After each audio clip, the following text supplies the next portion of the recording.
예, 사회를 맡으신 엄한진 교수님께 사회를 넘기도록 하겠습니다. 예, 반갑습니다. 그 사회를 맡은 한림대 사회학과의 엄한진 교수입니다.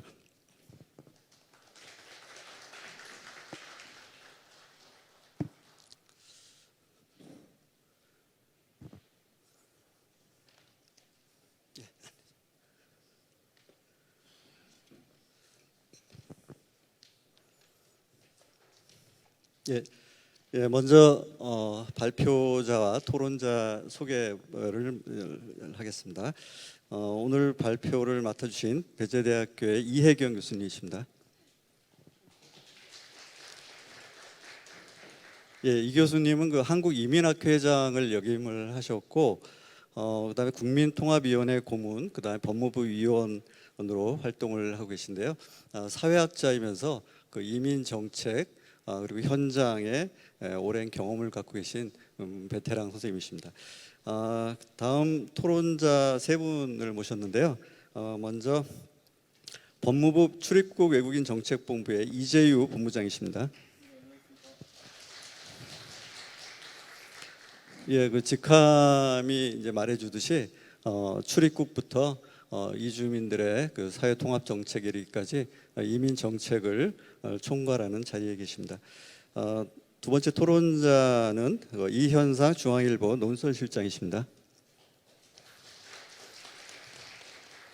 예, 오늘도 우리 한국 사회 주요 이슈들을 많이 다루고 있는데 그런 다방면의 그런 이슈들에 대해서 굉장히 예리한 그런 논평을 글로써 보여주시고 계신 분입니다. 마지막 토론자는 최슬기 KDI 국제정책대학원 교수님이십니다. 예, 그 인구학 그리고 뭐 사회조사, 그다음에 이주 분야 등등에 있어서 굉장히 그 실력자로 정평에 나 계신 분이고요. 예, 그 방금 끝난 그 경제학회 세션과 마찬가지로 이번 사회학회 세션에도 인구 문제를 이제 다루게 됩니다. 앞선 세션에서는 인구 변화가 그 경제에 미치는 영향을 굉장히 정치하게 이렇게 살펴본 것 같습니다. 그런데 저희는 인구 문제와 그다음에 이민 현상, 그다음에 이민 정책 간의 관계를 이제 다루고자 하는데요. 이 인구 문제와 이민 문제의 관계는 뭐 여러분들 누구나 예상할 수 있듯이 굉장히 이제 긴밀하고 사람이 필요해서 사람이 들어오는, 물론 이제 들어온 사람에 대한 또 여러 가지 사회 또 반응들이 있겠죠. 그래서 이제 긴밀한 관계에 있는 것이고 역사의 많은 사례들이 양자 간의 밀접한 관계를 보여주고 있고, 최근에도 유럽 국가들 그리고 동아시아에서도 한국이나 일본이 그 이주민들의 유입에 관심을 굉장히 많이 가지는 것이 저출산이라든지 조금 전에 경제학회 세션에서도 우리가 살펴봤듯이 그 부문별 그런 노동 인력의 부족 문제, 이런 문제들을 배경으로 이런 관심들이 있는 것 같습니다. 그 이번 발표는 이번 세션은 발표가 한 분이기 때문에 시간 여유가 좀 있는 것 같습니다. 그리고 저희가 다루는 주제가 그 어떤 주제보다도 쉽게 어떤 사회적 합의를 도출하기도 좀 어렵고, 그리고 다양한 의견이 개진될 수 있는 그런 이제 분야이기 때문에 플로어에서도 적극적으로 의견을 주시면은 저희가 답변을 해드리도록 하겠습니다.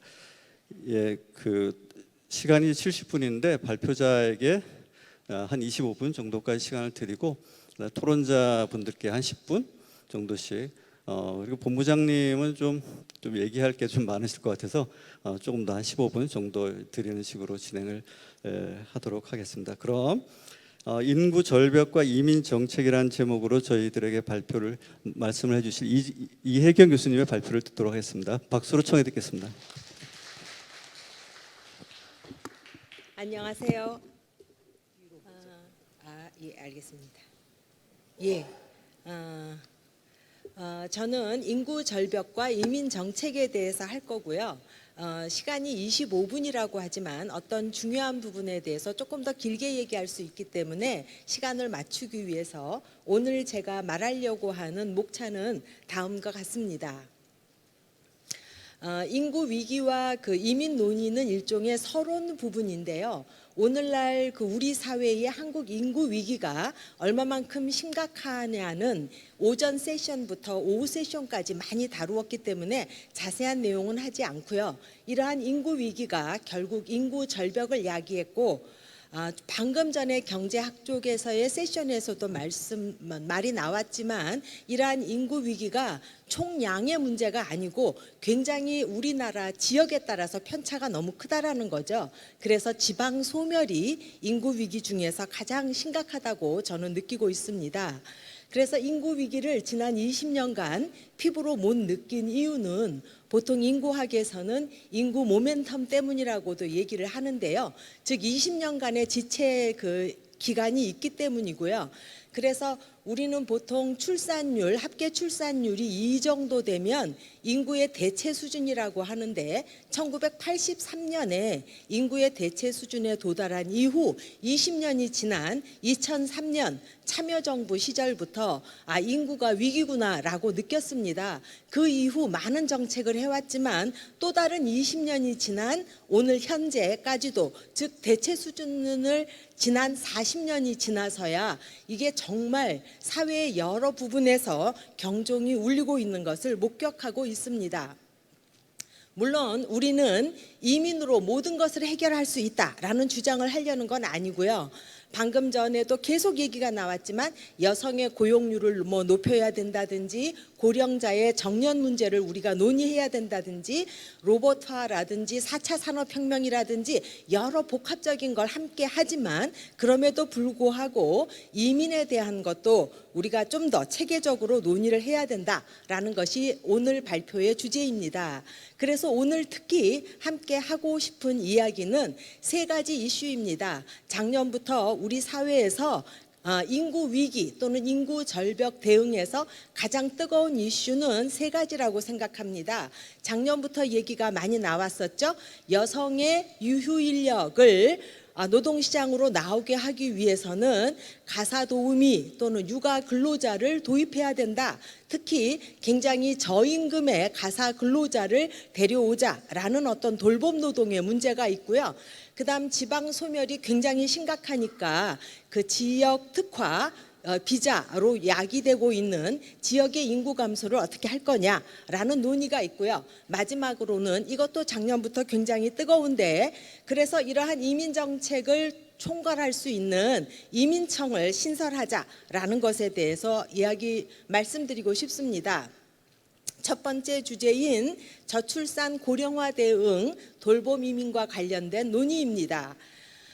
생산인구 감소에 대한 얘기는 너무 많이 들으셨으니까요. 그중에서 중요한 걸로는 우리나라의 여성 고용률은 OECD 중에서도 높지 않고, 특히 미국이나 스웨덴 같은 나라 예전에는 M자형이었어요. 하지만 다 등이 펴졌는데 우리나라는 이 M자형인 여성 고용률의 등이 펴지지 않은 상태로 여전히 오고 있어요.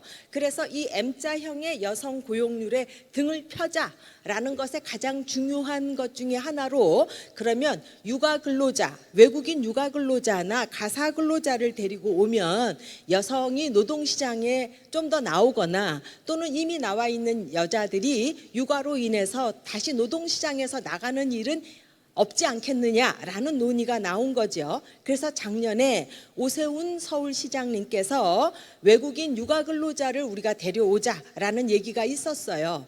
그런데 이제 이러한 논란이라든지, 또는 올 초에 어떤 그 국회의원께서 외국인 가사도우미를 데려와서 이들한테 저임금을 주기 위해서 최저임금을 적용하지 말고 한 100만 원대로 고용하자라고 얘기해서 또 논란이 되기도 했죠.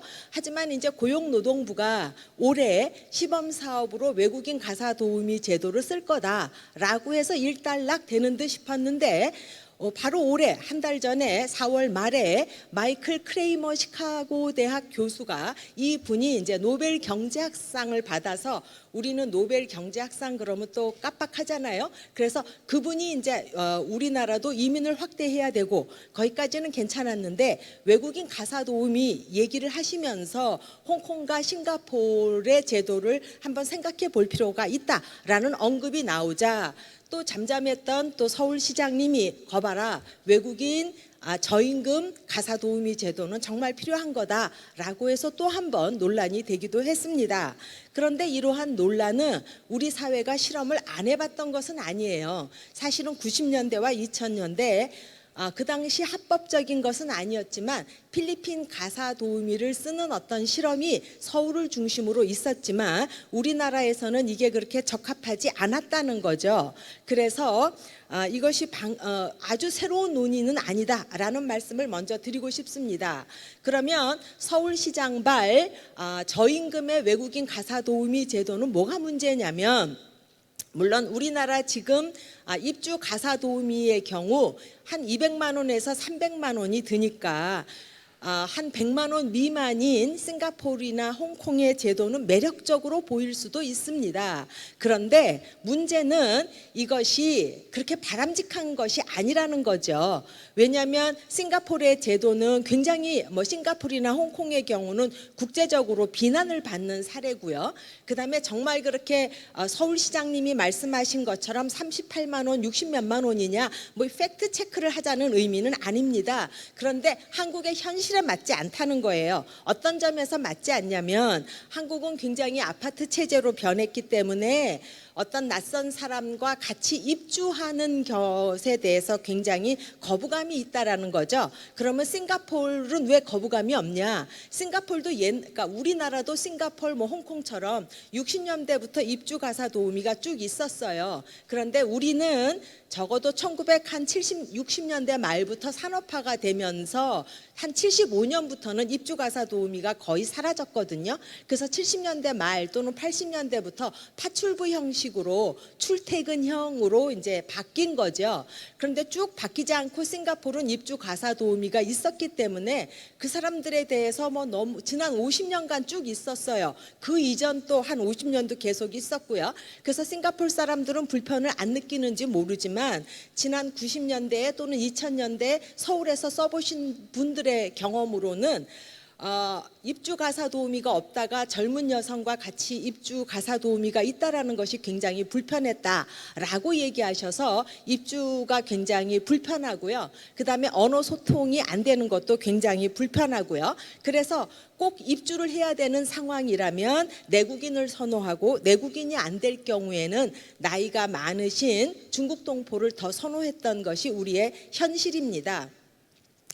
그다음 우리나라의 외국인을 고용하는 기본 원칙에도 어긋나는 거죠. 우리나라는 2004년 이후 고용 허가제이기 때문에 기본적으로 내국인과 외국인을 동등 대우해야 되는데 외국인 저임금의 가사 노동자를 데려오자라는 거에는 문제가 있고요. 또 하나는 22년 작년 6월부터 우리나라에서 가사 근로자법이 시행되고 있습니다. 이 가사 근로자법은 2011년 국제노동기구가 이제 제안을 해서 우리가 그 사이 굉장히 노력을 해서 2021년에 법이 만들어지고 작년부터 막 시행되는 제도예요. 그래서 가사 근로자의 고용에 관한 그 법률에 의하면 지금까지는 집 안에서 고용되었던 가사 근로자들은 그러니까 근로기준법의 적용을 받지 않았는데 정부가 인증한 공인된 어떤 기관에 소속된 가사 근로자는 이러한 근로기준법의 적용을 받게 되는 거죠. 그래서 고용노동부가 이제 인증을 한 기관이 가정집으로 파견을 할 경우에 이들은 근로기준법의 적용을 받아서 최소임금이라든지 여러 가지 또는 보험이라든지 이런 혜택을 받을 수 있게 되었습니다.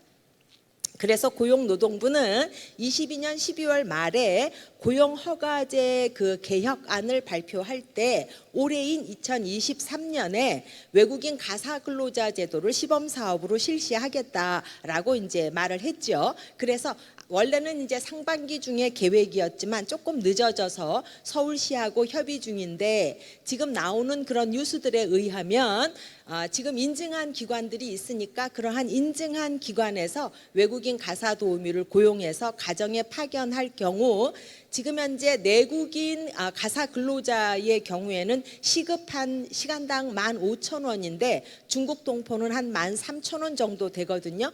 근데 이제 필리핀에서 온다든지 할 경우에 외국인들한테는 최저임금 9,860원을 적용하면 한 달에 200만 원 정도 될 거다라는 뉴스 보도가 나오고 있습니다.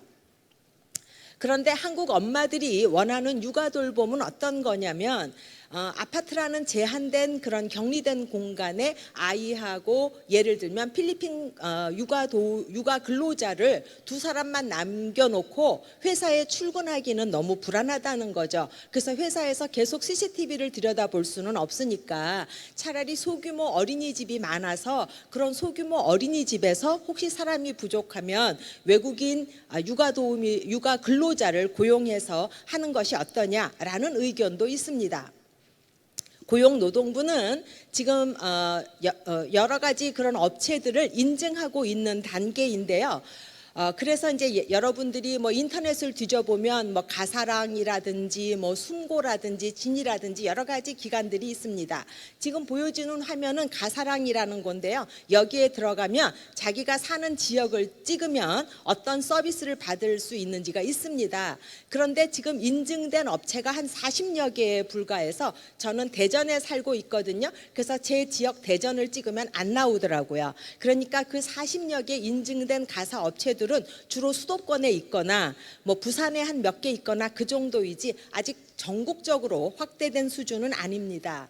가사 노동자의 임금은 지금 현재 우리가 지불하는 것보다 약간 올랐지만 정부에서 또는 이런 업체들의 얘기는 그럼에도 불구하고 보험이라든지 이런 게 처리가 되어 있으니까 훨씬 더 낫다라고 얘기를 하고 있습니다.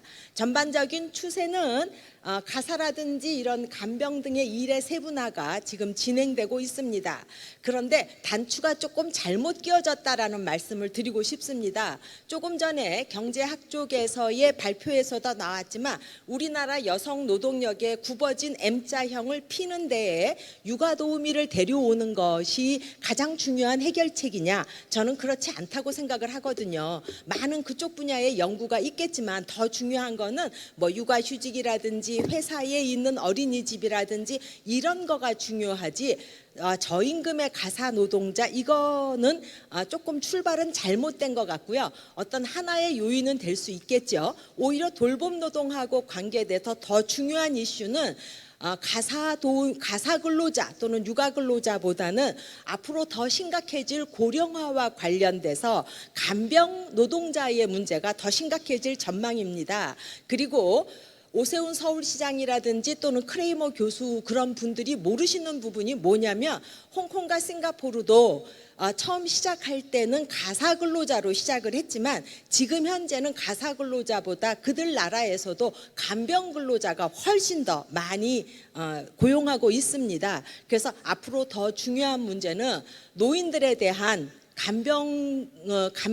그 외국인 간병인들이 정말 우리가 필요할 건데 이것을 앞으로 어떻게 해야 되느냐의 문제가 있습니다. 지금 현재는 중국 교포가 담당하고 있지만 중국 동포가 굉장히 고령화되어 있고 그들의 자손들은 이미 교육을 많이 받아서 우리들과 비슷하게 더 이상 간병직에서 일할 것 같지는 않거든요. 그러므로 외국인 간병인을 데리고 올 때 우리가 어떻게 해야 되느냐라는 문제가 있습니다. 그래서 이 부분은 뒤에 가서 시간이 있으면 조금 더 얘기하도록 하겠습니다. 두 번째 이슈는 지역 소멸을 대응하기 위해서 지역 특화 이민에 대한 논의입니다. 법무부에서 작년부터 시범 사업으로 실시하고 있는데요. 그래서 처음에 이제 실시할 때 2022년 작년 10월부터 올해 10월까지 1년간 하고 있습니다. 그래서 트랙이 두 가지인데요. 하나는 지역 우수인재 트랙이 있고요. 두 번째는 동포에 대한 트랙이 있습니다. 처음에 실시할 때는 광역으로 얘기를 하면은 광역에서 한 4개, 기초에서 한 2개가 선정이 됐고요. 근데 기초로 얘기하면 1차에서 한 15개 기초 지자체가 선정이 되었고요. 2차에서 한 13개 기초가 선정이 되어서 도합 28개 기초자치단체가 이제 선정이 되었어요. 그러면 우리나라 행안부에서 인구 감소 지역으로 선정한 곳이 89군데거든요. 그 중에 한 31%, 그러니까 3개 중에 하나 정도가 시범 사업에 선정됐다라고 보시면 됩니다. 그래서 지역 우수 인재는 기본적으로 유학생을 염두에 두고 만든 거고요. 그런데 이제 처음에 법무부가 할 때는 저쪽에 보여지는 것처럼 저런 연수라든지 뭐 계절이라든지 고용 허가제라든지 저런 사람들은 신청할 수 없다라고 되어 있었는데 2차에 가서는 고용 허가제가 슬그머니 빠졌어요. 그래서 이제 그 추가로 하시는 그 지자체에서 최근에 물론 유학생들이 가장 많기는 하지만 E9, 그러니까 고용허가제 비자를 가진 분이라든지 또는 E74 숙련 그 자격을 가지신 분들이 어플라이 하더라고요. 하지만 전체적인 숫자로 보면 유학생이 가장 많습니다. 처음에는 선정된 지자체들이 지역대학의 그 유학생들을 지역 산업하고 연계시키려고 했었는데 이것 또한 한계가 있어서 전국 대학의 유학생들을 자기네 지역으로 유치하는 걸로 바뀌었습니다.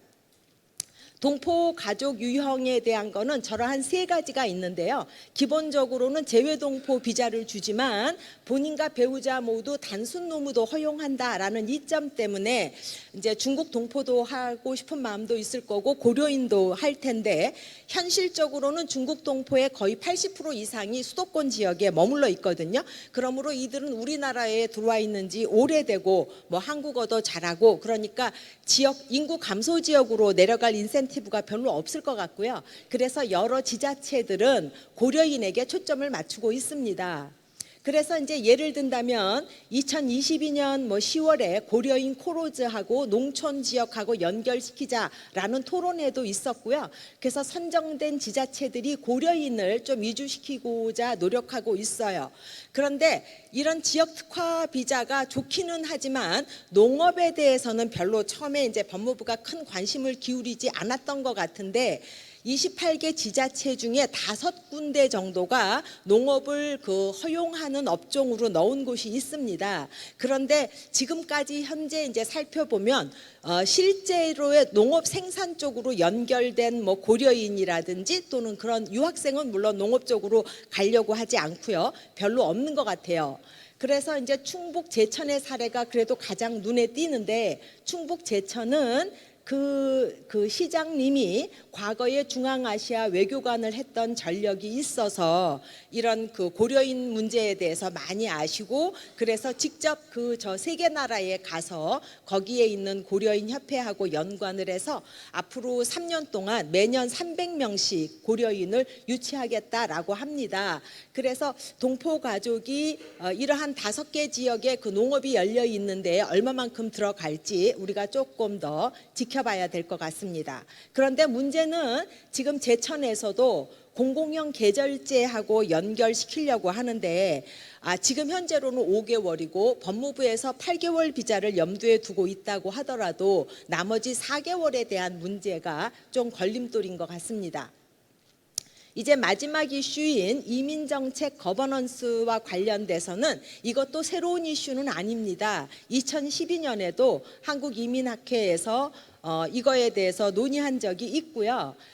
오늘날의 이민청에 대한 논의는 언론에서 한쏘공이라고 얘기를 합니다. 이제 작년 5월에 법무부 장관 취임식에서 또 그리고 이제 부처 업무 보고에서도 이민청 신설을 얘기했고요. 그런데 요즘에 와서 이민청이라고 이야기하기보다는 출입국 이민관리청이라고 이름을 얘기하고 있어서 조금 염려되는 부분도 있습니다. 기본적으로는 이민청 신설 논의를 적극적으로 이제 환영은 하지만 그리고 이제 작년에 국회에서 토론됐던 걸 보면 청의 형태로 이미 결정이 된 것 같아요. 그래서 거기에 대해서 여러 토론이 있었는데 저는 여기에 소개시킨 것처럼 허준영 박사님의 토론이 가장 인상적이었고요. 그래서 부처 간 칸막이를 낮추는 노력, 이거는 모든 사람들이 동의할 거고요. 그래서 이민 정책의 대상이라든지 범위라든지 업무에 대한 사전 협의가 필요합니다. 필요하고요. 그래서 이민 정책과 관련된 상권 분립에 대한 것도 우리가 미리 조정을 해야 되겠죠. 가장 중요한 거는 앞으로 이민청이 담당할 그 우리나라에 대한 우리나라 이민 정책에 대한 철학과 큰 그림을 그려야 되겠다는 거죠.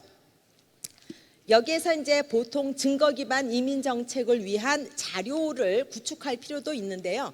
양적인 자료에도 이제 아직 한계가 있습니다. 그래서 지금 우리가 가지고 있는 그 양적인 자료는 2012년부터 외국인 고용조사가 있었고 2017년에 이민자 체류 실태 및 고용조사로 가는데 올해 2만 5천 명으로 그 샘플 사이즈가 늘어났다고 하지만 유학생부터 굉장히 많은 체류 자격이 있고 지방으로 또 쪼개고 국적으로 쪼개고 하면 어떤 그 분석을 하기가 굉장히 어렵고요. 더 중요한 거는 우리 내국인하고 어떤 비교를 하기가 굉장히 어렵다는 문제가 있습니다. 그다음 이제 이런 양적 자료 말고도 질적인 자료를 구축해야 되는데 특히 우리 역사 속에서 우리의 정체성에 대한 거를 많이 찾아야 할 것 같습니다. 그 이유는 지금 우리 이민청이라든지 이민 정책에 대해서 반대하는 데에서 가장 많이 나오는 게 우리의 정체성을 깨트린다라는 건데 이런 우리의 정체성이라는 것이 굉장히 제한되어 있다라는 거죠. 그래서 향후 가칭 이민청에서 주력할 거를 제가 이제 한 이렇게 8가지 정도로 얘기를 했는데요. 지금 시간상 아주 뭐 큰 그림 그리고 이런 건 너무 당연한 거고요. 이민 정책의 단계화와 연계는 아까 지역 특화에서도 지역 특화 비자가 굉장히 열심히 하는 거고 어떤 지역한테 선별권을 줬다라든지 가족 정주를 한다라든지의 의의는 있지만 그 문제점으로는 벌써 브로커가 개입을 한다라든지 그다음에 지금 현재 우리가 가지고 있는 고용 허가제와 거기 유학생들이 지금 제조업체로 많이 들어가거든요. 근데 그 사람들의 임금이 어느 정도 차이가 있는지 나중에 우리가 좀 평가를 해봐야 될 것 같습니다. 그다음에 정말로 부족한 거는 농업 쪽인데 그쪽으로 이렇게 맞는 맞춤형 지역 특화까지는 나오지 못했다라는 한계도 있거든요. 그다음에 이제 7번을 보시면 처음에 이민청이라고 이제 커다랗게 얘기하셨다가 최근에는 자꾸 축소해서 출입국 이민관리청이라고 얘기를 하는데 이건 굉장히 사소한 것 같지만 출입국 넣으시려면 넣으셔도 돼요. 그런데 그렇게 해서 스스로 제한할 필요가 어디 있겠느냐. 특히 저 관리라는 말은 빼줬으면 좋겠다라는 거죠. 전 세계적인 경향으로 이민관리청이라고 부르는 데는 일본이 조금 관리가 들어가나요? 중국이 들어가죠. 그런데 일본하고 중국은 이민정책에서 우리가 그렇게 우러러 보는 나라가 아니에요. 굉장히 뒤떨어져서 오는 나라예요. 그래서 관리라는 말을 넣음으로써 우리가 생각하고 있는 이민 정책이 얼마만큼 좀 옛날스러운가를 보여주는 것 같아요. 그래서 관리라는 말은 좀 빼달라라는 말씀을 드리고 싶습니다. 자, 그래서 인구 절벽과 이민 정책에 대한 저의 결론은 인구 절벽은 원인이 아니고 결론이라는 거죠. 그래서 이거는 우리의 젊은 세대들이 보내는 SOS이므로 여러 가지 복합 문제를 함께 논의해야 되지만 이민 정책도 반드시 논의해야 된다라는 거고요. 우리가 생각하는 것보다 우리는 이미 이민 국가라는 거죠. 그것도 굉장히 성공적인 이민 국가예요. 전 세계적으로 개도국에서 출발해서 이렇게 이민 유입국이 된 나라는 전무후무하다라는 겁니다. 그 다음에 이제 인식 개선이 가장 중요한데 우리는 단일 민족의 착각에 너무 빠져 있다라는 거예요. 그래서 일제 35년 대응용 단일 민족 담론에서 좀 우리가 벗어나자. 이제 이거를 위해서는 우리의 역사가 과거에 얼마만큼 우리가 이주민에 대해서 환대하는 역사였냐, 우리가 얼마만큼 섞였느냐 이런 거에 대한 어떤 역사적인 그런 것도 굉장히 필요하다라는 거죠. 그래서 사회 통합이 용이한 이주민 유입 정책부터 선주민과 이주민이 함께하는 사회 통합 정책까지 체계적인 이민 정책 그 수립이 필요하다라는 것이 저의 결론입니다. 감사합니다. 예, 발표 아주 잘 들었습니다. 이제 열정적인 그 발표였고, 일단 돌봄 이민, 그 지역 특화 이민과 같은 새로운 용어들을 우리가 이제 접할 수 있었고요. 이 용어들과 그리고 그 어떤 상세한 말씀을 통해서 우리 정부가 인구 문제에 이민 정책을 어떻게 활용을 하는지 그런 접근 방향 이런 것들을 좀 볼 수가 있었던 것 같아요. 그리고 오래된 얘기지만 이민청 관련된 또 최근 상황들을 또 좀 들을 수 있었고요. 그 돌봄 이민이라는 게 뭐 전혀 새로운 것은 아니고 이제 이주의 여성화라든지 그런 현대 이주의 주된 특징 중에 하나로 우리가 이제 접했었고, 그 지역 특화 이민도 일단 내국인을 대상으로 해서 그런 어떤 지역 소멸에 대응해 왔던 것의 연장선상에 있는 것 같습니다. 그렇지만은 이런 게 이렇게 화두로 최근에 떠오르는 게 좀 이제 시간 간격을 두고 인구 문제가 우리 사회에 굉장히 이제는 뭐 피할 수 없는 과제가 됐다. 그런 것들을 우리가 좀 실감할 수가 있었던 것 같습니다. 예, 그럼 이어서 이제 세 분의 토론을 듣겠는데요. 먼저 이재유 본부장님께 마이크를 넘기겠습니다. 네, 안녕하십니까. 출입국 외국인정책본부장 이재유입니다. 지금 이혜경 교수님께서 말씀하신 부분과 또 저희 관련된 부분에 대해서 토론과 설명을 좀 드리겠습니다. 최근에 인구 위기, 인구 감소 문제가 굉장히 불거지고 그거 관련해서 저출산, 고령화 문제가 또 문제가 되고 있습니다. 이거와 관련해서 저희 그 이민 정책, 외국인 유입 확대 이 부분에 대해서 많이 논의가 있는데요.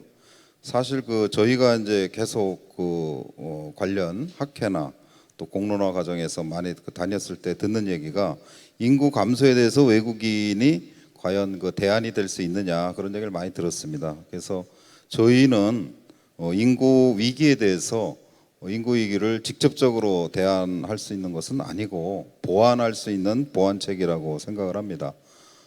특별히 그 외국인을 꼭 필요한 시기에 필요한 규모만큼 잘 도입해서 예측 가능성 있게 이 외국인들을 잘 유입하고 관리하는 부분이 필요하다고 합니다. 지금 뭐 이 얘기 말씀하신 게 관리자 자꾸 빼라고 그러시는데 저희도 이따 말씀을 드리겠지만 빼고 싶습니다. 빼고 싶은데 그 관리라는 글자가 들어간 특별한 의미가 있습니다. 그 먼저 설명을 좀 드리겠습니다. 그러면 이민청 했을 때 이민 관리라는 것이 들어가는 것은 저희가 그러한 외국인이 잘 도입됐을 때 그러한 도입된 외국인에 대해서 관리를 잘 하고 체계적으로 관리를 하면서 문제가 생겼을 때는 대응을 하겠다는 뜻이 사실 있습니다. 그래서 이 관리라는 게 예전에 우리 출입국관리사무소 계속 써왔죠. 그래서 이제는 빼야 되는데 국민들이 또 생각하실 때는 그 아직 저희한테 완전하게 이제 귀화하지 않은 분들에 대해서는 어느 정도 또 염려하는 부분이 있어서 이거를 굉장히 고민하고 있습니다. 아까 얘기로 다시 돌아가서 말씀을 드리면 인구 위기 문제에 대해서 외국인에 관해서는 외국 인력에 대해서는 몇 가지로 나누어 볼 수 있다고 저는 생각합니다. 첫 번째는 이제 외국 인력으로 보는 거죠. 인력으로 봐서 그게 저숙련 인력, 지금 뭐 고용허가제로 도입을 하고 있죠. 그 다음에 고숙련 인력이라고 또 볼 수 있습니다. 그 다음에 우수 첨단 인재, 이렇게 외국 인력은 한 세 가지로 저희가 트랙을 만들어서 올해 연말까지 거기에 대한 새로운 그 대안을 제시할 예정입니다. 그리고 최근에 또 그 우리 고용노동부도 말씀하셨고 서울시도 얘기했던 그 돌봄 인력, 돌봄 외국인 인력에 대해서 말씀을 드리면 이것이 뭐 가사도우미, 간병인 또는 육아도우미 이렇게 말씀을 하십니다. 사실 이것은 뭐 저희도 굉장히 관심을 가졌었고 오랫동안 저희도 연구를 했습니다. 고용부도 연구했고 저희도 연구했는데 이것이 이제 작년 6월에 가사근로자법률이 통과되면서 이제 새로운 그 이슈로 등장하게 되고 사회적으로 우리도 조금 더 저렴한 그 임금으로서 쓸 수 있지 않겠냐는 논의가 계속 있었고요. 최근에는 고용노동부와 서울시가 시범 사업을 하겠다까지 이제 발표를 했습니다. 저희도 이것을 사실 지금 연구하면서 좀 더 좋은 그 형태로서 만들기 위해서 고용노동부하고 협의를 하고 있습니다. 이 부분들이 그렇습니다. 인구가 이제 뭐 줄고 저출산 고령화되다 보니까 결국은 이제 우리 생애 주기별 라이프 사이클에 따라서 외국 인력이 필요하다. 어떤 돌봄 인력이 부족하기 때문에 처음에는 가사 도우미, 나중에 장년이 돼서는 부모님에 대한 간병인 이런 부분이 필요하다는 데는 아마 공감하실 겁니다. 그래서 그분에 대한 여러 가지 대안들이 제시되고 있는 걸로 압니다. 또 하나가 이제 지방 소멸인데요. 결국 이제 지방에 많은 인구가 부족하다 보니까 산업에 어떤 활력이 부족해집니다. 이 부분에 대해서 아까 말씀하셨던 저희가 지역 특화형 비자를 만들었거든요. 그 지역 특화형 비자는 이제 아까 말씀드렸듯이 두 가지로 나눌 수 있습니다. 지역 인재, 두 번째가 동포 가족인데요. 이 두 가지가 특징을 말씀드리면 이제 선진국에서 예전에 쓰던 겁니다. 예전에 인구가 아주 부족한 미국, 캐나다에서 부족한 지역에 가면 다른 비자 영주권보다 훨씬 더 간소하고 빨리 주는 제도죠. 그 지역에서 3년, 5년 근무를 하면 그린 비자를 빨리 주는 그런 제도인데요. 저희도 이것이 이제 현재 상황에서 필요하다고 봐서 이것은 그 자격에 해당하는 분들이 그 인구 감소 지역에 거주하면서 어떤 취업을 하게 되면 저희가 선비자를 주는 겁니다. 그러니까 비자를 먼저 발급한다고 보시면 됩니다. 그래서 그 조건을 충족하는 거주하는 곳 취업하는 조건을 기준으로 해서 먼저 그 비자를 주는데 그 비자가 여러분이 보통 이제 뭐 좀 어렵지만 뭐 고용허가제 이나인 비자, 숙련 인력인 E7 비자 그거보다 더 좋은 비자죠. 이 지역 우수 인재에 대해서는 F2 거주 비자를 주게 됩니다. 그래서 거주 비자는 영주권보다 조금 밑에지만 준영주라고 볼 수가 있죠. 그 다음에 동포에 대해서는 F4 비자라고 해서 F2보다는 더 좋지만 동포들이 또 이제 거주하고 생활하는데 불편함이 없고 취업에서도 불편함이 없는 F4 비자를 먼저 발급을 해주겠다는 것입니다. 그래서 그 지역에서 대신에 조건이 있습니다. 2년 동안 거주하면서 있어야 되는 거고요. 최장 이제 연장을 계속 하다가 5년 정도 되면 다른 상위 자격으로 또 갈 수가 있습니다. 그래서 이 부분에 대해서 지역 자치단체에서 굉장히 관심이 많고 더 달라는 얘기도 많고요. 또 하나는 뭐 요새 뭐 지역 자치단체장들이 광역 비자를 달라 이런 얘기도 있습니다. 그러니까 비자 권한을 아예 광역 자치단체에 위임해 주면 안 되겠느냐. 그래서 그 부분은 저희도 신중론이거든요. 비자라는 건 이제 중앙 정부에서 어느 정도 전체적인 그림을 그려서 해야 되기 때문에 비자 권한을 다 위임할 수는 없고 대신에 지방의 추천권과 의견을 들어서 이렇게 하려고 하고 있습니다. 시간이 많이 지났네요. 저희는 현재 이민 정책을 이렇게 추진하려고 합니다.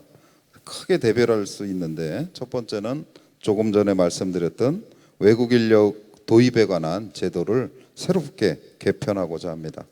그것이 그동안의 고용허가제가 문제됐던 부분에 대해서 고용노동부와 같이 상의해서 새로운 고용허가제로 개편을 준비하고 있습니다.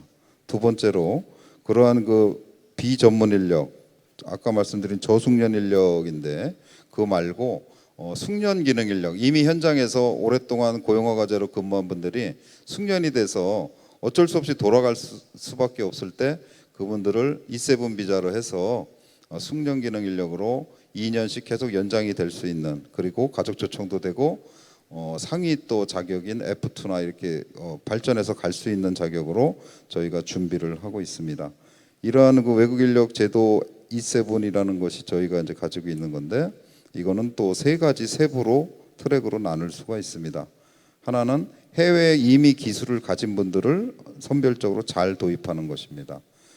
두 번째는 국내에 이미 유학을 와 있는 분들은 한국어와 한국 문화에 익숙하고 그분들은 한국에서 이미 유학을 했기 때문에 한국에서 일할 수 있는 능력을 갖고 있다고 봅니다. 그래서 그분들에 대해서는 E7 비자 쪽으로 유도를 해서 저희가 아까 부족한 돌봄 인력 쪽을 우선적으로 검토하고 있습니다. 세 번째 세부 트랙은 이제 우수 첨단 인재입니다. 각종 과학 분야에서 특허나 여러 가지 기술을 가진 분들을 우대하고자 합니다. 크게 봐서 또 두 번째가 이제 불법 체류자 감축입니다. 사실은 외국 인력을 많이 도입하는 것이 꼭 좋은 것은 아니잖아요. 필요한 만큼을 도입하는데 현재 불법 체류자가 한국에 오늘자로 42만 명이 됐습니다. 이 숫자가 좀 많은 숫자죠. 저희가 237만 지금 외국인이 있는데 그 중에 42만이 불법 체류자입니다. 그래서 이 부분을 저희가 5년 동안 20만 명대로 낮추겠다, 그러니까 반감을 하겠다고 그래서 5년 동안 감축 방안을 지금 수행하고 있습니다. 세 번째는 지금 말씀드렸던 이민 전담 조직인데 저희가 이러한 그 조직이 그 동안에 여러 차례 얘기가 나왔었고요. 그래서 이 부분에 대해서는 앞에 준비했던 그 정책들을 잘 수행하기 위해서 저희가 이러한 정책도 하고 그다음에 체류 관리도 잘 하겠다는 의미에서 필요한 이민 전담 조직을 마련하겠다고 합니다. 그래서 이 부분에 대해서는 저희가 국회나 학회, 언론, 그다음에 여러 가지 그 접촉면을 가지고 공론화를 계속 추진하고 있습니다. 사실 오늘 제가 온 것도 이 부분에 대해서 한번 말씀을 드리려고 온 것입니다. 사실은 결론적으로 말씀드려서 이혜경 교수님 말씀하신 부분에 저도 다 공감합니다. 오랫동안 또 저하고도 말씀을 나눠서 이제 정말 고민을 해서 이러한 이민 정책들이 큰 그림 속에서 거시적으로 정말 데이터 기반으로 이민 정책을 펼쳐야 되지 않는가 이런 생각이 듭니다. 그래서 저희가 올해 연내에 저희가 필요한 취업 비자를 총량을 정해서 그걸 계산을 잘 해가지고 어느 부분, 그래서 외국인은 총 취업 비자가 몇 개다, 50만 개다, 40만 개다 정하고 세부 트랙별로 정해서 꼭 필요한 만큼만 도입을 하겠다는 것이 저희 생각입니다. 이상 저의 간단한 소견을 말씀드렸습니다. 감사합니다. 네, 고맙습니다. 이민 정책 최근에 고민하고 있는 또 추진하고 있는 바들을 전해 들었었고요. 그리고 관리의 의미에 대해서도 기존의 국민들이 좀 우려하는 그런 통제 그런 게 아니라 조금 전에 데이터 기반 말씀하셨듯이 좀 체계적인 대응, 그런 효율적인 대응 그런 차원의 개념이다 이렇게 좀 말씀을 해주신 것 같아요. 그리고 지역 특화 이민에 대한 그 지자체의 높은 관심 이런 것들도 전해주셨고요. 네, 그다음 이제 두 번째 그 이현상 실장님의 토론을 듣도록 하겠습니다. 예. 예. 저는 사실은 이민 전문가들 이 학회에서나 우리 실무에서 전문가로 계시는 분들이 좀 나오셨지만 저는 이렇게 전문가라고 하기는 힘들고요. 언론계에서 이런 굉장히 중요한 문제로 떠올랐기 때문에 이 문제를 보면서 언론계에 있는 사람으로서 어떤 입장이라고 하든 어떤 소회 이런 것들을 좀 말씀드리고 싶었는데요. 사실 제가 90년쯤에 입사를 했을 때 이민이라는 문제는 사실은 우리가 해외로 가는 이민 이게 제일 관심이었죠. 우리 중산층들이 한국에서 참 살기 힘들다고 해서 좀 삶의 여유를 갖지 않은 차원에서 가려고 하는 그런 해외 이주 붐이 불었다가 불과 30년 만에 지금은 완전히 그 해외 이주에 대한 관심은 거의 사라졌고 오히려 이제 외부에서 온 이민들을 어떻게 관리라는 표현은 아까 좀 이견이 있었습니다만 관리를 하고 또 정책을 어떻게 할 것인가, 동화를 어떻게 할 것인가 이런 고민을 좀 어느덧 하게끔 됐는데 그래서 우리 이혜경 교수님께서 한국 사회가 어느덧 성공적인 이민 변천 국가가 됐다 말씀을 듣고 제가 상당히 좀 소회가 있었습니다. 그런데 어떤 느낌은 이민의 어떤 우리가 아직까지는 이제 230만 명 정도 되는 장기 외국인 체류자들이 있기 때문에 인구의 한 4% 남짓 되는 걸 알고 있습니다만 흔히 말하는 이민 사회라고 하는 이민 국가라고 하는 비중이 제가 알기로 한 10%의 인구 비중 정도를 기준으로 한다는데 우리는 아직까지는 좀 4% 정도니까 어떤 이 사람들이 한국 사회의 어떤 커다란 사회적 이슈가 되거나 이런 어떤 문제를 일으키거나 이런 건 아닌 것 같아요. 그죠? 물론 이제 일종의 포비아 같은 게 없지 않아 있습니다만 우리 사회에서 어떤 그 사회 문제가 되기에는 아직까지는 소수다라는 느낌이 좀 있고요. 그러다 보니까 당연히 통합은 당연히 고민을 하지만 수용을 해서 동화를 하는 단계. 우리가 통합이라기보다는 동화죠, 동화. 사실은 이제 동화는 어느 정도 소수의 인구 집단이기 때문에 동화를 할 수 있지만 이 집단이 계속 늘어나게 되면 결국 통합의 단계를 고민해야 되는데 지금 같은 정책으로 과연 통합이라는 게 되겠느냐? 통합이라는 정책까지 지금 고민하고 있는 뭐 그런 단계는 아니라고 할 수 있지만 일단은 이런 문제도 장기적으로 고민해야 되지 않겠느냐 하는 생각이 듭니다. 제가 이 말씀을 꺼내는 이유는 우리가 이민자들에 대한 인식이 상당히 옛날보다는 상당히 개방적이 됐는데도 불구하고 어떤 내심에서는 상당히 약간의 좀 뭐랄까 저함 같은 게 조금 있는 게 제가 언론 기사를 다루면서도 항상 그런 부분들이 조금 느껴집니다.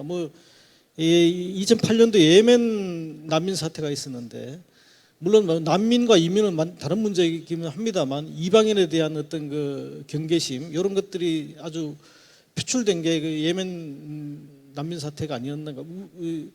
그때 제 기억에 신문사들이 사설을 쓸 때 상당히 조심스러웠던 것 같습니다. 예멘 난민을 받아들이라고 쓰기도 힘들고 또 그렇다고 해서 예멘 난민들을 받아들이면 안 된다고 쓰기도 힘들고 그래서 아주 애매모호하게 개방적인 태도 이런 식으로 이게 핵심을 약간 피해 나가는 식의 입장들을 되게 했죠. 그래서 이런 태도들이 우리 국민들의 어떤 외부인 혹은 이방인에 대한 태도가 아닌 그런 게 좀 깔려 있지 않는가라는 느낌이 드는 게 예를 들어서 이런 겁니다. 제가 약간 오래된 조사 논문을 한번 찾아봤는데 2013년도에 아산정책연구원 조사를 보면 이제 외국인의 거부감을 느끼지 않는다는 비중이 79%가 됐습니다. 또 다문화 가정의 증가가 한국 사회 경쟁력을 강화한다는 긍정적인 답이 한 68%쯤 됐는데 이 질문을 약간 좀 구체적으로 하면은 예를 들어서 미국, 필리핀, 일본, 중국, 나이지리아 이런 식의 각 대륙별로 어떤 대표 국가를 정해서 이 사람들의 구체적인 태도를 질문을 하면은 약간 대답이 좀 달라지더라고요. 예를 들어서 추신 국가에서 미국은 환영한다는 답이 66% 가까이 나왔는데 비해서 중국, 일본, 일본은 우리가 특수관계도 있습니다만 나이지리아, 중국, 일본 순으로 내려가면 굉장히 떨어지죠. 그래서 이 대답은 우리 외국인의 거부감을 느끼지 않는다는 80% 가까운 답하고는 좀 다르죠. 말하자면 이게 약간 추상적이고 자기 어떤 구체적으로 와닿지 않을 때는 긍정적인 대답, 규범적인 응답을 했습니다만 실질적으로 자기 생활 주변에 어떤 구체화돼서 질문을 던졌을 때는 약간 다른 답이 나올 수 있다는 거죠. 그러니까 이런 것들은 우리가 이민 정책을 세울 때도 상당히 좀 개방적인 태도는 당연히 중요시되고 존중해야 됩니다만 실제 정책에 수립할 때 이런 부분부터 상당히 조심스럽게 다뤄야 되지 않겠는가 하는 그런 느낌이 듭니다. 사실은 아직까지 이제 외국인의 거부감 어떤 이런 것들이 아직까지는 제가 보기엔 경제 문제보다는 사회 문제에 좀 초점이 맞춰져 있는 것 같아요. 우리 일자리를 뺏는다 이런 느낌보다는 저숙련, 고숙련, 우수첨단 인재 이런 인재들에 대한 필요성을 인정을 하니까 일자리를 뺏는다기보다는 혹시 어떤 범죄 문제, 사회 안전 문제 이런 거하고 혹시 관련되어 있지 않을까 하는 이런 거부감 같은 게 있는 거죠. 사실 걱정이죠. 거부감이라보다 걱정이죠. 이런 것들에 대해서도 상당히 좀 우리가 좀 세심한 접근을 해야 되는 게 맞지 않습니까? 요는 이민자의 접점이 앞으로 계속 늘 텐데 이 진짜 접점이 늘어서 이민 문제가 심각해지는 어떤 진짜 담론이 시작됐을 때 오랜 이민 경험이 있는 외국에 비해서 우리 한국인들의 수용 태도가 어떻게 할 것인가 이런 것들에 대한 고민이 좀 있어야 되고 이민청 설립 혹은 이민 관리 기관이라고 관리라는 표현이 그렇습니다만 이런 관련 기관이 설립이 됐을 때 이런 문제들을 단순히 어떤 인력의 문제라든지 이런 것들 경제적인 어떤 숫자의 문제 이런 것들보다 이런 것들이 중요하지만 어떤 문화적인 수용성 이런 것들을 좀 고민해야 되는 거 아닌가라는 좀 그런 생각이 좀 듭니다. 예, 이거는 뭐 다양성을 인정하는 방법인데 이 다양성을 수용의 문제로 접근하기보다는 결국에 통합의 문제, 다양성을 인정하는 가운데 통합을 하는 방법들을 고민을 해야 되는데 이 고민들을 우리가 지금 조금 이제 시작을 해야 되는 단계가 아닌가 그런 생각이 좀 들고요. 뭐 예를 들어서 뭐 부당한 결국에는 이민자들에 대한 혹은 외국인들에 대한 반감, 부당한 잘못된 정보 뭐 이런 것들이 많겠죠. 예를 들어서 뭐 외국인들의 납세 의무, 외국인들이 뭐 너희들은 세금 안 내고 말이야 뭐 누릴 거면 누리지 않느냐 뭐 이런 식의 정보 같은 건 아주 잘못된 정보죠, 그죠? 이런 것들에 대한 그 어떤 제대로 된 인식을 심어줄 수 있는 뭐 어떤 그 홍보 전략 혹은 뭐 커뮤니케이션 이런 것들도 어떤 상당히 좀 중요한 측면이 아닌가라고 저는 생각하고 있습니다. 요는 우리 저 본부장님도 말씀하셨고 또 우리 이경인 교수님도 말씀하셨지만 증거에 기반한 공공담론의 중요성 말씀하셨지만 이민자들에 대한 그 문화적 접근 이런 것도 이 다양한 실태 조사라든가 의식 조사라든가 이런 것들을 좀 기반해서 여러 가지 좀 트라이를 해보고 또 언론사나 어떤 공공 커뮤니케이션의 방법들을 찾아나가는 이런 것들이 좀 필요한 거 아닌가 싶습니다. 예, 이 말씀 마치겠습니다. 예. 예, 잘 들었습니다. 예, 문화적 차원을 말씀을 하셨고 뭐 내심 뭐 그런 표현을 쓰셨는데 어쩌면 그 동안에 우리가 좀 일종의 좀 금기시된 그런 부분인 것 같습니다. 그 동안에 이제 오랫동안 좀 그런 다른 문화나 민족에 대한 접촉이 좀 많지 않다가 최근에 급속도로 그런 개방적인 사회가 되면서 우리가 지금 이제 그런 면에서 성장하고 있다, 나아지고 있다, 그런 또 나아져야 된다 이런 의식이 이제 크다 보니까 그렇지 않은 속살이랄까 그런 부분에 대해서 이렇게 얘기하는 것이 그런 어떤 우리가 가는 데에 걸림돌이 될 수도 있고 그런 것들을 그래서 좀 조심스러웠던 부분들을 이제는 좀 꺼내놓고 얘기해야 되지 않나 하는 이제 생각이 들고 일종의 그것도 일종의 데이터겠죠. 데이터 기반의 그래서 우리 사회 의식 수준이라든지 현재 모습들 이런 것들을 좀 강조해 주신 것 같습니다. 예, 마지막으로 최슬기 교수님의 토론을 듣도록 하겠습니다. 예. 오늘도 이제 이민 주제로 이제 다루게 되는데요. 한국 사회에서 이민이 필요하다, 더 많은 외국인이 필요할 거다라는 거에 대한 것은 특별히 논쟁이 더 필요하지 않은 주제로 이미 들어오지 않았나 싶습니다. 그것보다는 어느 시점에 어떤 식으로라는 것이 훨씬 더 이제 중요한.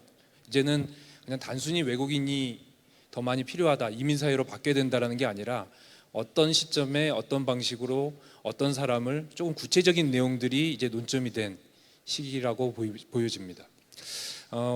바로 전 세션에 이제 경제학회 세션에서도 여러 가지 계산을 해서 보여주셨는데요.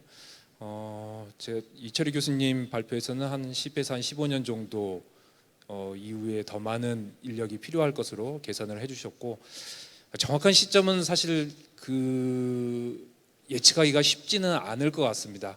우리가 이제 수학적으로 모델을 통해 가지고 여러 가지 만들어내지만 사람들이 실제 그 문제점을 느끼고 또 그걸 갖다가 반응을 해서 정말 폭발적으로 반응을 하는 시기가 한 지금부터 한 10에서 15년 후가 될지 아니면 그것보다 조금 더 당겨질지는 여러 가지 이제 고민이 되는 지점이 있을 것 같습니다. 우리 사회에 인구가 급감하는 시기에 있었던 연령대가 2002년생입니다. 2002년생 같은 경우는 그 이전에 2000년생 대로만 올라가도 한 60만이었는데 이제 40만 대로 줄어가는 시기고요. 이 아이들이 고등학교를 졸업하고 대학교에 입시를 봤을 때 우리 사회에서 대학 입시에서 많은 그 대학들이 어려움을 겪었던 그 시기가 바로 그때입니다. 이제 그 아이들이 우리 사회에 진출을 하고 본격적으로 노동시장에 도착할 때쯤, 그때쯤은 아마 이 이민에 대한 필요성 그리고 더 많은 외국인에 대한 필요성이 본격적으로 느껴지는 시기가 되지 않을까 싶습니다. 2002년생이 지금 이제 20살을 이제 좀 넘어가는 상태인데요. 남자를 기준으로 따진다면 뭐 30살 전후, 여자를 따진다면 그것보다 조금 더 빠를 거고요. 그렇게 따지면은 대략 지금부터 한 짧으면 정말 짧게 생각하면 한 5년 정도 남았을 거고 길게 생각하면은 한 10년에서 10년 남짓 정도 시간이 남아 있는 것 같습니다. 그 사이에 우리 사회가 준비해야 될 부분이 좀 많이 있지 않나 싶습니다. 이민 관련해서 저는 그 이혜긴 교수님 발표에서 나왔던 것처럼 지금 우리에게 필요한 것은 앞으로 다가올 더 많은 더 큰 이민 사회에 대비한 한국 사회에 뭔가 변화가 좀 필요하지 않나 싶습니다. 그 첫 번째는 우리 사회에서 가지고 있었던 반만년 단일 민족 형식의 우리 사회의 정체성, 이것들이 좀 이제 달라져야 되지 않냐, 그리고 뭔가 새로운 모습이 좀 나와주고 만들어져야 될 시점이라고 보입니다. 결국은 외국인과 다른 사람들과 같이 살아가려면 그럼에도 불구하고 하나의 같은 집단으로서 동일 집단으로 갖는 정체성이 필요할 겁니다. 결국 우리가 한 사회를 갖다 구성해서 살아가야 될 텐데요. 그렇게 한다면 필요한 정체성은 무엇이 될 것인가? 그때도 반만년 단일 민족으로 두고 외국에서 오신 분들은 이방인 이런 식으로 생각해서 살 수는 없을 겁니다. 아마 더 많은 외국인이 필요했을 때는 그것이 더 큰 문제들을 가져올 거고요. 지금 몇 년 시간이 남은 동안에 그거에 대한 새로운 정체성을 만들고 외국인과 어떻게 지낼지에 대한 고민이 필요할 겁니다. 한 짧으면 5년, 길면 한 10년 남짓 말씀을 드렸는데 산업 부문별로 이렇게 좀 세분해서 보면 어떻게 보면 조금 더 빠르게 급하게 생각해야 될 외국 인력이 급하게 필요한 부분도 있는 것 같습니다. 지금 이미 돌봄 근로자들 논의가 시작된 상태인데요. 어떻게 보면 정치권에서 먼저 이 문제를 갖다가 터뜨려줬다고 볼 수도 있는데 여러 가지 문제들이 사실은 이 같이 섞여 있는 거라고 생각을 합니다. 아이를 돌보고 일을 하고 이 두 가지 역할을 하는 데 있어서 어려움을 겪는 많은 젊은이들이 그걸 갖다가 해결하기 위해서 여러 가지 고민하는 와중에 그 방법 중에 하나가 또 그것이 절대적인 그 해법은 되지 않는다고 할지라도 시기에 따라서 또 부분적으로 도움이 되는 방법이라고 생각을 합니다. 그럼에도 불구하고 우리 사회에서는 지금 상당히 고비용으로 뭐 싸면 한 250에서 300, 입주해서 뭐 400까지도 올라가는 그런 정도로 아주 고비용으로 지금 만들어지고 있고 앞서 발표에서도 나왔지만 상당 부분 이 부분을 차지하고 있었던 인력을 차지하고 있던 뭐 이제 조선족들인데 이미 고령화되어 있고 그 조선족 사회도 이미 인구 감소를 경험하고 있고 이미 고학력화가 되고 있는데 앞으로 우리가 지금보다 더 많이 필요하다고 했을 때 과연 중국에서 우리 동포였던 분들로 이것이 감당이 될 것인가? 그렇지 않는다면 아마 더 많이 다르신 분들이 오셔야 될 겁니다. 예를 들어서 필리핀에서 오신다, 방글라데시에서 오신다, 베트남에서 오신다 했을 때 이분들과 그러면은 기존의 그 외국 인력이 오는 것과 성격이 좀 많이 다른 일을 해주셔야 됩니다. 당장 생각해 볼 수 있는 게 이 돌봄 노동이라는 것은 상당 부분 1대1 대면으로 이제 만나게 되고요. 소통이 상당히 중요합니다. 그렇기 때문에 어떻게 보면 동포들이 많이 일을 해주셨던 거죠. 그런데 우리와 많이 다른 사람, 한국말도 훨씬 더 소통이 어려우신 분들, 그랬을 때 과연 이걸 어떻게 할 것이냐.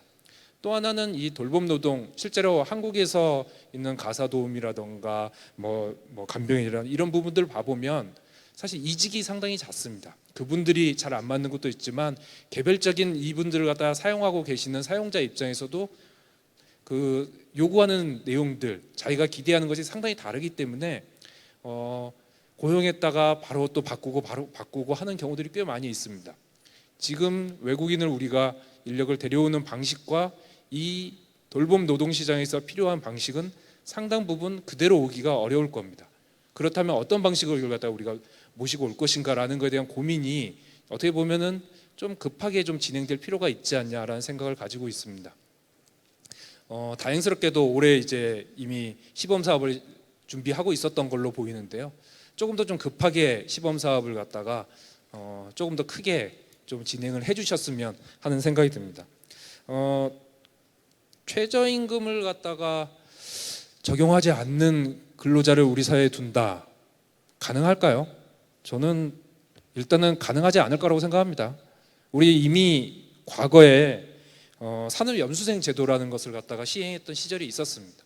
그리고 많은 문제점을 가지고 경험을 했었고요. 최저임금을 받지 못하는 삶을 우리 사회에서 산다고 했을 때 그분들도 외국에서 사는 게 아니라 우리 사회로 들어와서 사는데 과연 그 삶이 어떠할까? 그리고 그런 삶을 갖다가 받아들이실까? 결국은 그렇게 되면은 다른 직장 금세 찾으러 떠나실 경우들이 많이 발생할 겁니다. 실효성의 측면에서 저는 별로 없다라는 생각이 들고요. 사실 최저임금만 보장해줘도 지금 현재의 돌봄 시장의 그 가격을 조금 낮추는 효과는 그래도 충분하지 않을까라는 생각이 듭니다. 그것보다도 또 하나의 문제라고 생각을 한다면 이분들은 결국은 우리 사회에서 같이 살아가셔야 될 부분인데 이분들에 대해서 최저임금도 드리지 않는다. 더 많은 외국인들과 함께 살아가는 우리 사회의 모습을 기대하고 조화로운 모습을 갖다 기대하고 있을 때 그것이 과연 우리가 생각하는 미래의 모습에 맞는가라는 부분에서 생각이 들고요. 물론 근본적인 문제도 있긴 합니다. 이게 남자와 여자 같이 이 근본적인 문제를 어떻게 해결할 것인가라고 고민을 해야 되는데 이걸 갖다가 너무 단순하게 생각하지 않느냐라는 지적도 곳곳에서 나오는 것이 들리기도 합니다. 그럼에도 불구하고 이 문제를 갖다 잘 해결하려면 아마 한 번의 시범 사업으로 쉽게 솔루션이 나올 것 같지 않은 상당히 복잡한 문제라는 측면에서 조금 급하게 이 문제를 갖다가 적극적으로 좀 정부 쪽에서 고민을 해주셨으면 좋겠습니다. 산업을 하나 정도만 더 문제가 되는 곳을 고민해 본다면 저는 뿌리 산업도 이 외국인에 대한 고민이 좀 많이 필요하지 않을까 싶습니다. 어떻게 보면 제조업의 제일 근간이 되는 거고요. 숙련이 상당히 필요한 산업인데 이 부분에 외국인이 많이 들어와 있지만 가장 기본적으로 들어오고 있는 것이 E9입니다. E9 같은 경우에는 기본 컨셉이 일시적으로 들어왔다가 몇 년 있다 나가는 컨셉이죠. 비록 거의 5년 연장하면 거의 10년에 가까운 세월을 갖다가 한국에서 이 산업의 근로자로서 있을 수는 있지만 결국은 되돌아간다는 컨셉입니다. 그런데 우리 산업에 필요한 부분은 특히 뿌리 산업에 필요한 것은 축적된 숙련을 바탕으로 그 일을 갖다 해내고 어떻게 보면 그 안에서 뭐 건설협장 같은 경우는 일종의 십장 같은 역할을 해주시는 사람들까지도 필요한 거죠. 그랬을 때는 기존에 있었던 E9이 아니라 영주를 할 수 있는 컨셉의 새로운 비제 형태가 필요할 겁니다. 지금 이미 이제 E7으로 이제 길을 열어주신 걸로 알고 있는데요. 이거에 대해서도 조금 더 적극적으로 기존에 있었던 뿌리 산업에 종사하던 내국인이 이미 상당히 고령화되었기 때문에 이것이 이제는 외국인을 중심으로 운영이 되려면 한국 사회 제조업체의 경쟁력은 어떤 식으로 할 것이냐라는 고민이 이런 부분들은 5년, 10년 후의 고민이 아니라 어떻게 보면 지금부터 뭐 좀 급하게 진행이 되어야 될 부분이라고 생각합니다. 네, 시간을 조금 길게 주셨던 것 같은데, 예, 네, 고맙습니다. 예, 시간적인 차원 이런 얘기를 하시고 좀 시간이 없다, 급하다 이런 이제 주문을 해주신 것 같고 뿌리 산업에 대한 얘기도 또 제안을 해주셨고요. 예, 그리고 우리가 이제 이런 새로운 국면에 대한 준비 이런 것들도 좀 생각을 해야 된다 이런 얘기를 해주셨고요. 예, 플로 지금 한 7, 8분 정도 남은 것 같은데 플로의 질문이 예, 그러면 저 맨 왼쪽에 먼저 손 드신 선생님, 예, 질문 부탁드립니다. 예, 마이크 좀.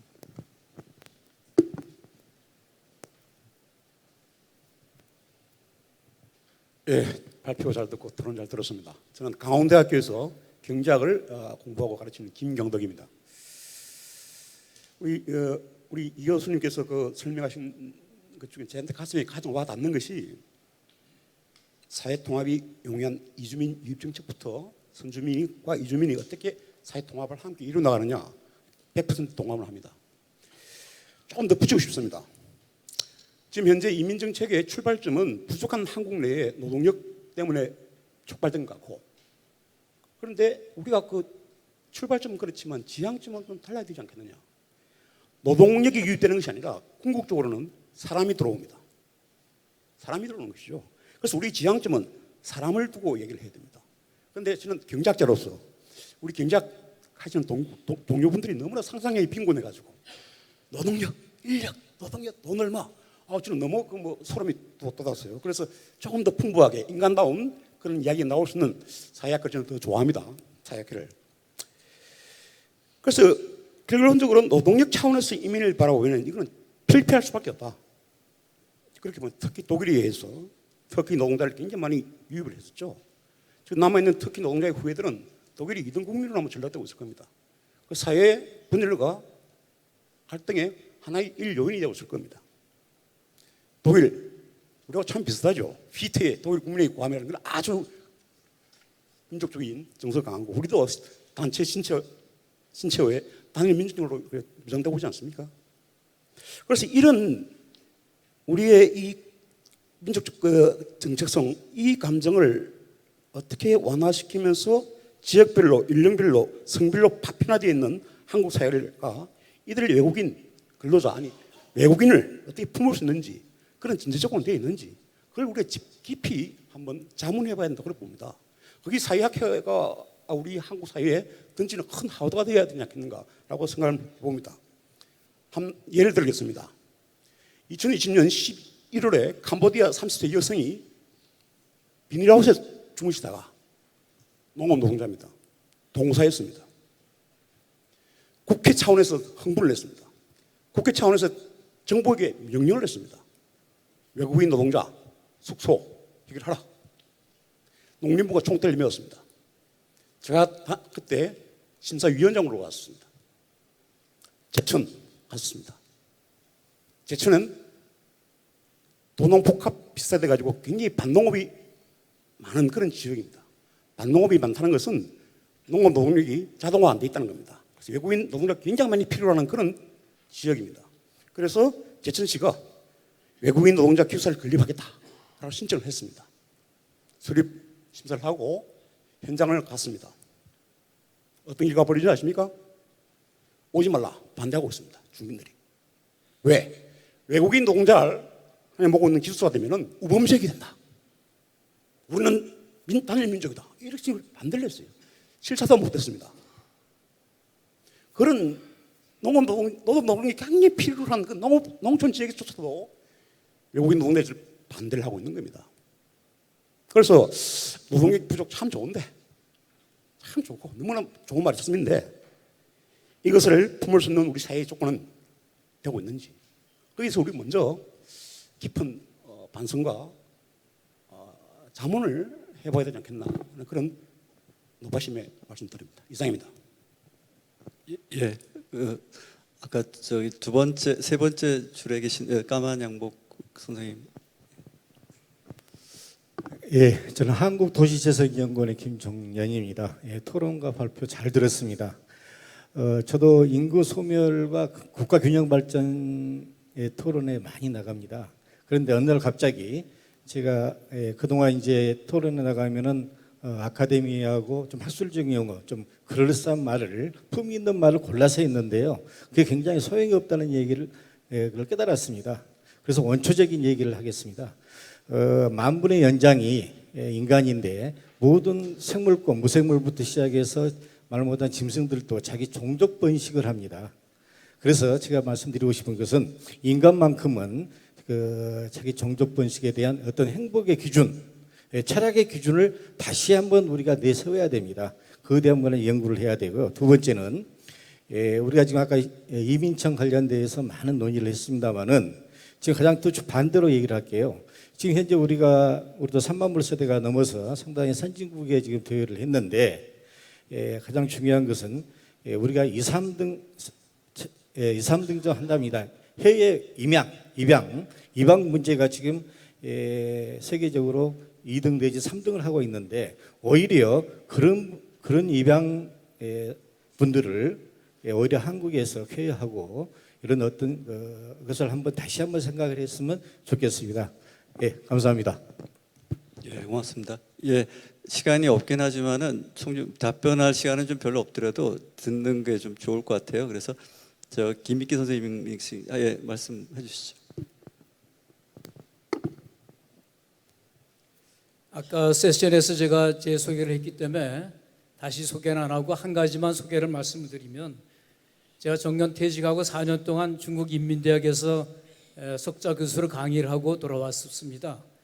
근데 다음 주에 중국 인민대학에 다시 특강 요청을 받아서 가게 되는데 그 주제가 오늘 다루는 그런 주제가 유사한 주제이기 때문에 사실 얼마 전에 이혜경 교수님 발표하신 거 듣고 제가 똑같은 질문을 했습니다만 다시 똑같은 질문을 한번 드리고 싶어서 다시 일어섰습니다.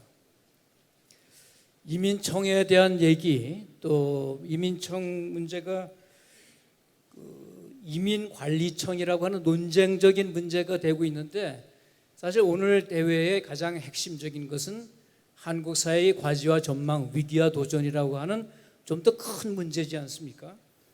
이민청, 제가 보기에는 그것도 상당히 중요한 문제고, 우리나라 노인 문제 또 저출산 문제를 해결하기 위한 하나의 방편이라고도 생각되긴 합니다만, 그동안 한 200조 이상을 썼음에도 불구하고 저출산 전 세계에서 가장 심각한 TFR이 0.78인 그런 상황입니다. 그래서 이런 상황에서 우리가 좀 더 본질적인 문제, 이민청보다 논쟁적인 이민청 만들기보다 오히려 더 핵심적이고 중요한 시급한 문제가 인구청이 돼야 되지 않을까, 제가 그런 질문을 한번 했었습니다. 사실 인구청 왜 필요하냐? 200조 이상을 썼음에도 불구하고 부처 간에 뭐 칸막이 문제 등등 해갖고 엉뚱한 데 많이 돈이 쓰여졌고, 이기 때문에 이걸 전담하는 기구가 더 절실히 필요한데, 우리가 그런 급선무를 따질 이런 상황에서 논쟁적인 이민청보다는 인구청이 먼저 들어서면서 그 하에서 논쟁하는 것은 어떨까, 이런 제안을 드리고 싶어서 다시 일어서서 말씀드렸습니다. 예, 그 뒤에 한 분만 더 질문 받고, 이미연 선생님, 예, 뒤에. 명지대학교 명예교수로 있는 허철보입니다. 우선 육아 이민 문제에 대해서 말씀드리고 싶은데요. 그 여론조사에 의하면, 조선족에 대한 여론조사에 의하면 88%가 그 한국과 중국이 운동 경기를 하면은 중국 편 들겠다. 그래서 제가 중국 연변 과기대에서 한 10년간 강의했는데요. 이 사람들 철저한 공산주의자들입니다. 우리하고 아무런 인연이 없어요. 그래서 이들에게 우리의 어린 세대의 교육을 맡긴다면은 그 심각한 문제가 생길 거다 하는 것을 유념해 주시고요. 그다음에 또 최근 이제 인구 감소 문제에서 중요한 것은 젊은 세대의 가치관의 변화입니다. 이 문제를 외국에서 전환기에 여러 가지 위기가 있으면 어떤 사상과 어떤 역사적인 경험을 하면서 바꿨는가, 이런 것을 보면서 우리가 심각하게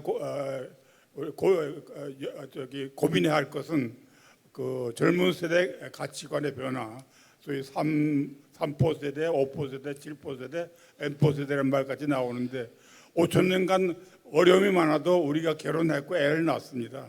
그래서 지금 세대는 많은 조건 하에서도 최고의 육아시설, 최고의 대학, 최고의 직장만을 노리는 이런 가치관 속에서 모든 것을 포기해서 젊은 세대들이 한국 사람이 싫다, 한국에 살고 싶지 않다, 이런 최근의 여론조사까지 나오는데, 이런 것도 고민해야 되지 않을까 생각합니다. 감사합니다. 예, 한 분만 더 말씀을 듣고 답변을 청해 듣겠습니다.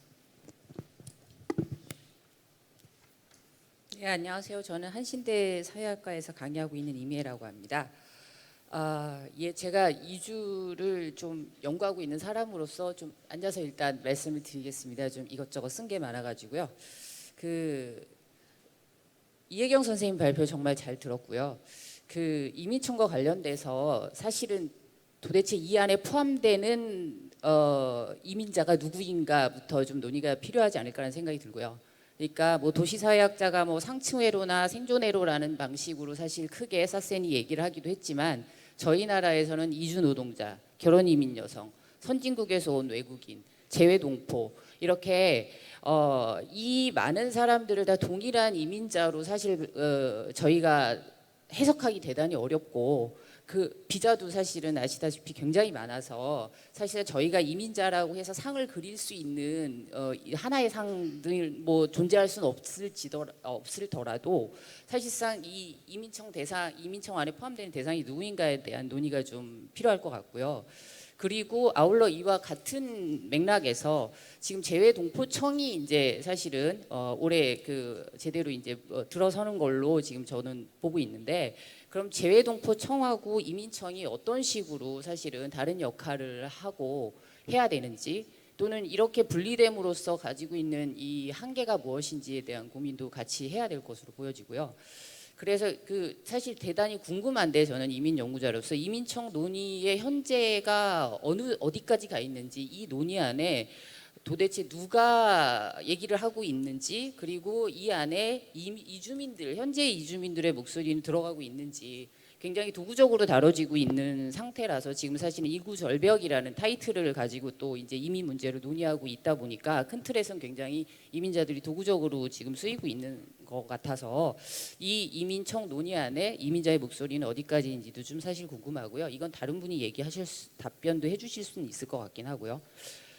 그래서 혹시 다른 어떤 여러 나라 국가의 이민청 모델 중에 어떤 모델을 어떤 측면에서 볼만하다라고 생각하는 게 있으신지도 궁금하고요. 그리고 아울러 사실은 계속 돌봄 얘기와 다문화 얘기를 같이 하고 있는데, 돌봄 담론과 다문화 담론이 제대로 만나고 있지 않는 것으로 저는 판단되거든요. 그러니까 코로나 이후에 사실은 저희의 돌봄에 대한 문제는 여성학회라든가 여러 학회에서 사실은 지금 이 얘기를 하고 있는데, 돌봄 담론과 다문화 담론이 따로따로 지금 가고 있다. 이 논의가 같이 이루어질 필요가 있는 것 같습니다. 그래서 이 부분에 대한 혹시 의견이 있으면 얘기해 주시고요. 그리고 이재유 선생님께 좀 여쭤보고 싶은 거는, 제가 5월 1일 그 이민자들 노동절 집회 한번 가봤습니다. 근데 이분들이 요구하고 있는 것은 사실 고용허가제가 갖는 먼저 유입된 그 사업장에서 그 고용주의 허가 없이는 다른 사업장으로 이동이 불가능한 문제로 인해서 많은 인권 침해들이나 이런 것들이 이루어지고 있다는 논의가 있었고, 그분들의 목소리가 노동허가제가 도입이 되어야 되지 않느냐라는 얘기를 하고 있는데, 이 부분에 대해서 혹시 어떤 의견이 있으신지 여쭤보고 싶고요. 그리고 학계에서는 불법 체류자라는 용어를 안 쓰고 미등록 노동자라는 용어를 저희는 사용하고 있는데, 이 용어에 대해서 좀 적극 도입이 필요하지 않을까라는 생각이 듭니다. 예, 뭐 어쨌든 제가 마이크를 잡은 이상 더 다시 논의를 좀 더 이어서 토론 두 번째 해주신 이현성 선생님께서 한국인의 어떤 문화적 접근, 이 이민 문제에 대한 문화적 접근에 대한 얘기를 하고 계셨는데, 사실상 여가부에서 2021년 국민 다문화 수용성 조사라는 것들이 이미 있었고, 정기적으로 어느 정도 지금 시작한 걸로 한 두 번째 정도인가 세 번째 정도 한 걸로 알고 있습니다. 이런 논의들이 계속 이루어지고 있다는 거 일단 좀 말씀드리고 싶고, 지금 시간이 좀 많이 경과돼서요. 네. 예, 지금 말씀하신 부분에 대해서 네. 예, 발표자 이재유 선생님의 답변을 듣도록 하죠. 네. 예, 죄송합니다. 저도 사실 마지막 그 발표에서는 그러니까 발표자가 한 사람이어서 한 30분 정도로 발표를 준비하고 왔는데 25분 주셔서 얘기한 게 굉장히 막 못한 부분도 있는데, 어쨌건 오늘 그거에 대해서 꼭 그래도 얘기해야 되는 것만 몇 개 얘기하면, 그 뭐 이민관리청, 뭐 이민통합청 이런 건 나중에 천천히 얘기하기로 하고요. 그 이재유 본부장님 계시니까 외국 인력, 그다음에 고숙련, 그다음에 우수 첨단 인력 세 개로 나누는 거 굉장히 좋은데, 외국 인력과 고숙련 사이에 준숙련도 반드시 좀 고민해 달라. 그 이유는 지금 아시아에서의 전반적인 추세가 대만에서도 작년 4월부터 준숙련은 거주할 수 있게끔 이렇게 이민제도가 바뀌었거든요. 근데 거기에 대한 이유가 있어요. 그래서 하여간 그걸 좀 고민해달라. 그다음에 나중에 더 그건 얘기하고요. 그다음에 이제 아까 경제학에서도 나왔는데, 그거는 이제 그 세 번째 최슬기 선생님 하신 거하고 연관되는데, 앞으로 한 15년까지는 우리가 인력 부족이 총량에서는 큰 변화가 없지만 부문별 지역별로는 큰 차가 있을 수 있다 그러잖아요. 그러니까 그 식으로 총량에서는 노동이 그렇게 필요하지 않을지 모르지만 지방이라든지 또는 특정 부문, 그러니까 예를 들면 농업이라든지 또는 돌봄이라든지 이런 데에서의 그 수치는 굉장히 위험 수치를 나타내고 있거든요. 그래서 법무부에서 쓰고 있는 공공형 계절제를 지금은 공공형으로 하지만 앞으로는 고용노동부가 쓰는 식으로 정부가 인증해서 그런 민간 기관도 참여할 수 있으면 민간이 어떤 자기의 개인의 인터리스트를 가지고 훨씬 더 효율적으로 잘할 수 있는 부분도 있어요. 그러니까 그거를 어떻게 조금 우리가 좀 다듬어 보자라는 말씀도 드리고 싶고요.